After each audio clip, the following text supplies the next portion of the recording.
जोंनि बेंटल senior secondary school हिसाबै सेन्टार हिसाबै जोंना अन सेन्टार बेयाव गुबुननि स्कुल गैया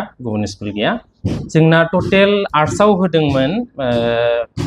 केन्डिडेटआ 414 जन ओमफ्राय बिनि गेजेराव पास जादों 406 फार्स्ट डिभिजन मोनदों 124 ओमफ्राय सेकेन्ड मोनदों 216 थार्ड मोनदों 66 टटेल पास पार्सेन्टेजआ जाबाय 98.07 ओमफ्राय साइन्स स्ट्रिम दं जोंना साइन्स स्ट्रिमाव टटेल एपियार जादों 47 ओमफ्राय बिनि गेजेराव पास जादों 45 ओमफ्राय फार्स्ट डिभिजन मोनदों 17 सेकेन्ड मोनदों 26 ओमफ्राय थार्ड मोनदों सानै ओमफ्राय टटेल पास पार्सेन्टेजआ जाबाय साइन्स हिसाबै 95.74 ओमफ्राय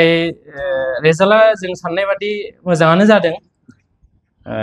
आरो जोंनि स्कुलखौथ' मिथिखायो भेन्सार आरो जोंनि जायगाया जाहैबाय बेकवार्ड माने गथ'फोरा माने एकदम खस्थ' खालामनानै फैयो गोजान गोजान जायगानिफ्राय एकदम आप टु दादगारिनिफ्राय ओमफ्राय बिराद खस्थ' खालामनानै फैयो जों जिखिनि सानदों बे हिसाबै आरो मोजां जादों आरो रिजाल्टआ आरो जोंना साइन्सआव हाइएस्ट पार्सेन्टआ 80% मोननैयाव लेटार मोनदों साबजेक्ट मोननैयाव ओमफ्राय साइन्स आर्ट्स हिसाबै हाइएस्ट पार्सेन्टेज मोननाया 87 ओमफ्राय लेटार मोनदों मोनबा साबजेक्टआव बेखिनियानोसै आरो प्रिभियास आनजाद रिजाल्टखौ लानानै नैबे रिजाल्टआ एसे बेटारसिन जादों ना औ देग्लायनि आगोलफोरनि रिजाल्टनिफ्राय देग्लायनि रिजाल्टआ साबसिन जादों आरो देग्लाय फार्स्ट टाइम बर' मिडियामजों बर' हांखोजों लिरनो मोननाय आरो बे बेसआ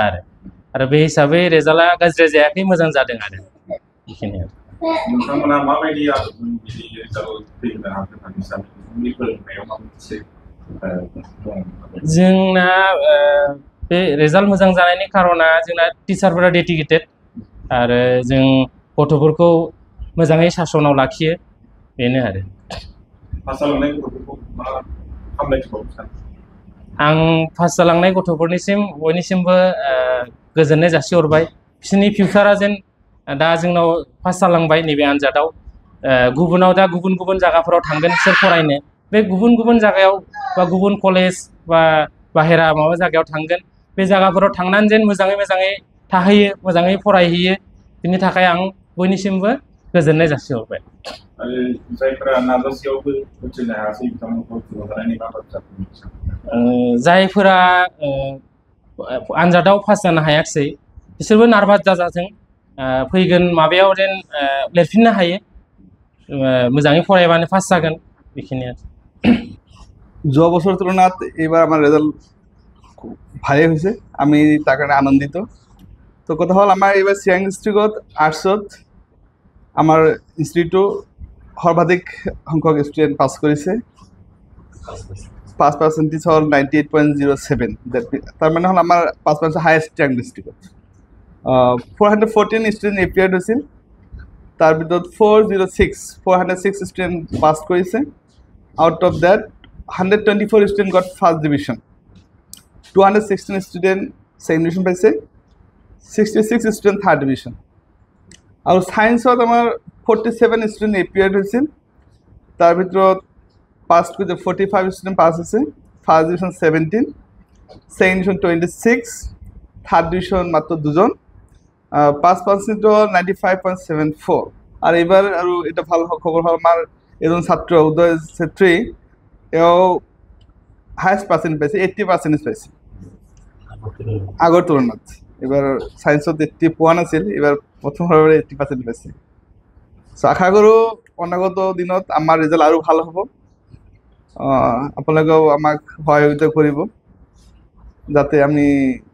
ভাল ষ্টুডেণ্ট আমাৰ ইয়াত আহে আমালৈ যাতে আৰু ৰিজাল্ট আমি ভাল ৰিজাল্ট দিব পাৰোঁ যিসকলে ৰিজাল্টত সফলতা কি প্ৰেছাৰ আছিল মই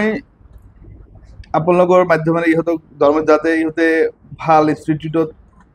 এডমিশ্যন পায় প্লাছ অনাগত দিনত আৰু কঠোৰ পৰিশ্ৰম কৰি জীৱনৰ সফলতা অৰ্জন কৰিব পাৰে তাৰ বাবে আমাৰ তৰফৰ পৰা শুভেচ্ছা থাকিল ষ্টুডেণ্টখিনিক আৰু যিসকলে এক্সাম পাছ কৰিব নোৱাৰে আমি ইহঁতৰ কাৰণে আমাৰ দুৱাৰ খোলা আছে, আমি ইহঁতৰ কাৰণে এক্সট্ৰা গাইডেন্স দিবলৈ ৰেডি হৈ আছোঁ, চ' যাতে ইহঁতেও অহা অনাগত দিনত ভাল ৰিজাল্ট কৰিব পাৰে।